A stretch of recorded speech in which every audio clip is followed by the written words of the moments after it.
tayo ay magpapaalam na sa ating mga viewers. Salamat po sa inyong panonood at lagi niyo pong tatandaan. Ingat po palagi. God bless po. Bye-bye.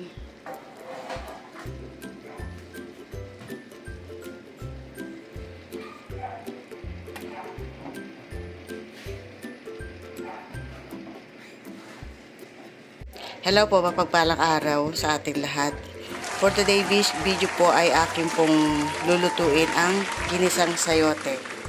Ayan, luto po tayo ng ginisang sayote. Magulay tayo.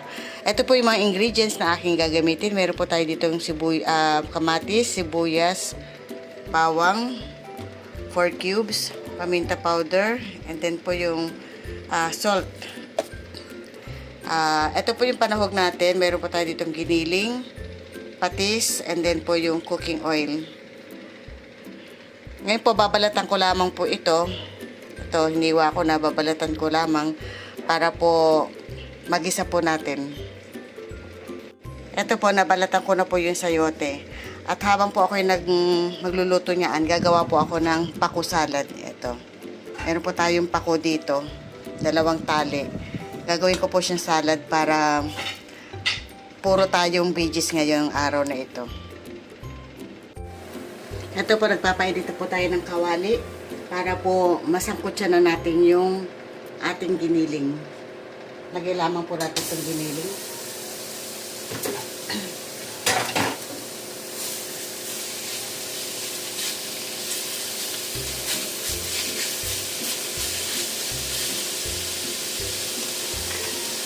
Maglagay na po tayo ng paminta.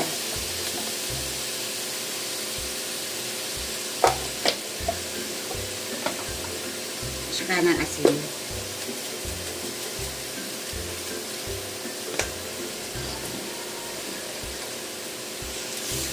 Palalabasin po natin yung natural na mantika nitong ating giniling. Pag ito po ay naging brownish na, brown na po siya, pwede na po ito.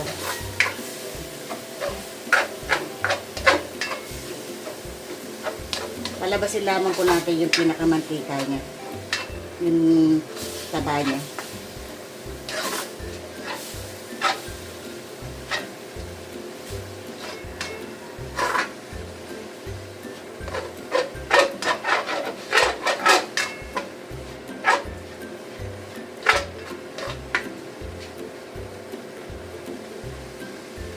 Tayo lamang po natin ito magmantika. Update ko po kayo.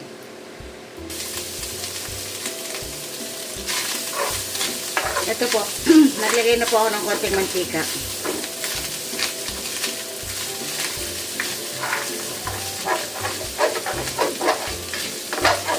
Start na po tayo mag-isa. Tignan na po natin yung bawang.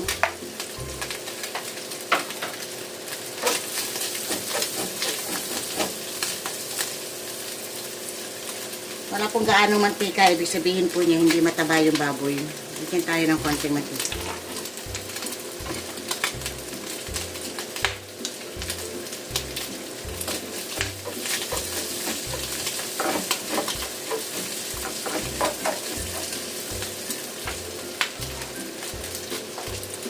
Sunod na po natin sibuyas.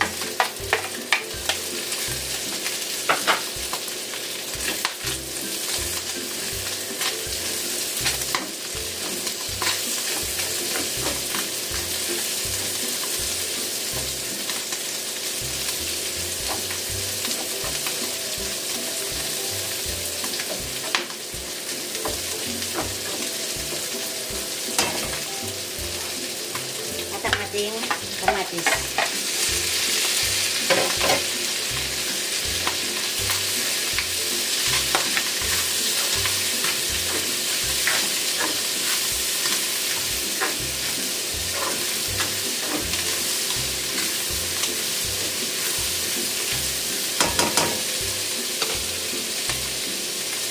na po natin yung 4 cubes.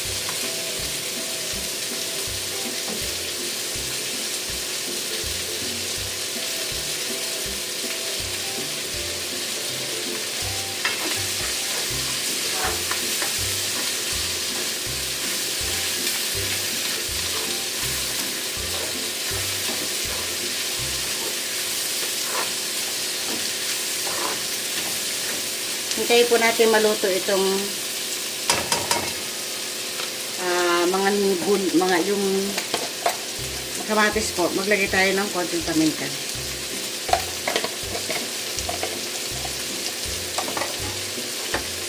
Atin po siyang takpan. Mamaya po balikan natin. Chicken po natin.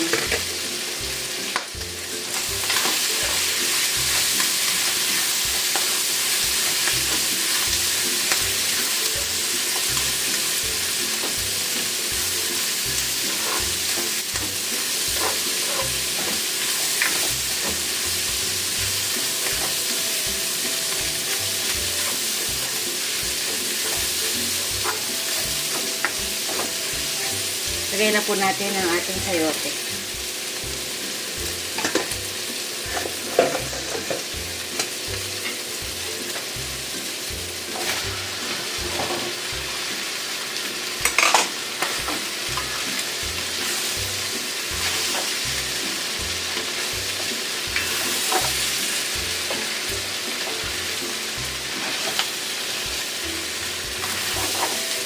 Simpleng ulam pero masarap po ito.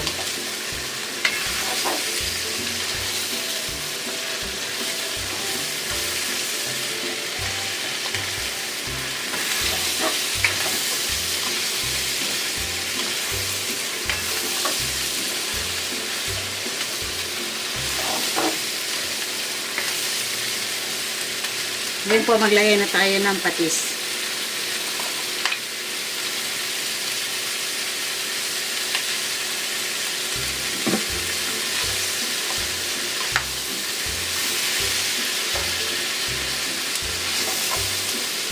At lang konting tubig po.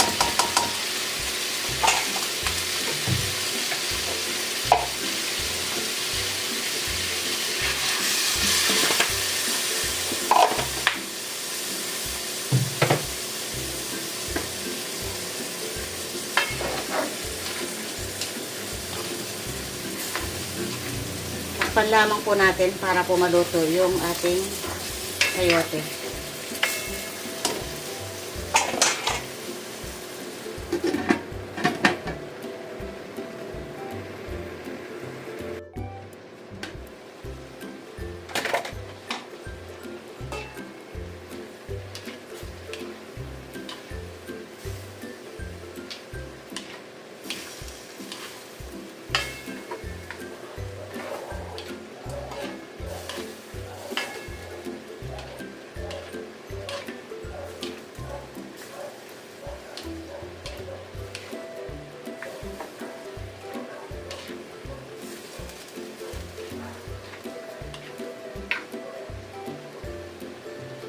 Tikman ko lang po.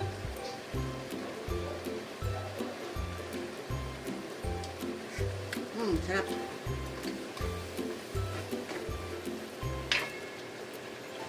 Konting luto pa po.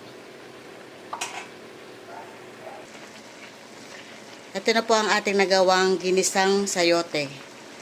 Yahoo! Sarap po. Ngayon patayin na natin ang apoy. At tayo ay magpapaalam na sa ating mga viewers. Salamat po sa inyong panunood. At lagi niyo pong tatandaan. Ingat pong palagi. God bless po.